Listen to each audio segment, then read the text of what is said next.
қышылдап тұрады. Ой, жарылған өзі қандай. Ассалаумағалейкум диқандар. Мына жерде Түркістан қаласының қасында Чорнақ ауылына келдік.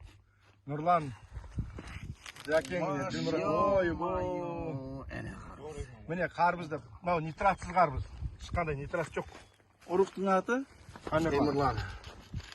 Қане, иісі. Иісін айтайық сәке, иісін. Көрші сәке. Смотри. Вот это арбуз. Каталогі болды мынау. Мынау қарап тұрып аузына суың ағады ғой мынандай қарбыз деген. Мынау бал ағып тұр ғой өзі. Қара жылтырап тұр, қанттылық деген. Мынаның өзінен көрініп тұр міне, қанттылық деген қандай екені. Жемей мынаның дәмі деген ғой. Әкеңізші міне.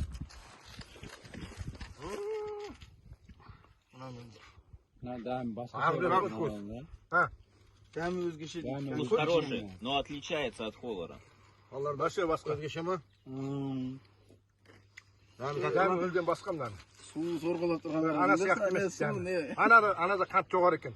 Қандана да жоғары ғой. Анада жоғар қант. Холларда қант жоғар екен. Тәтті ол осы. Е? Мынада ондай дәм жоқ.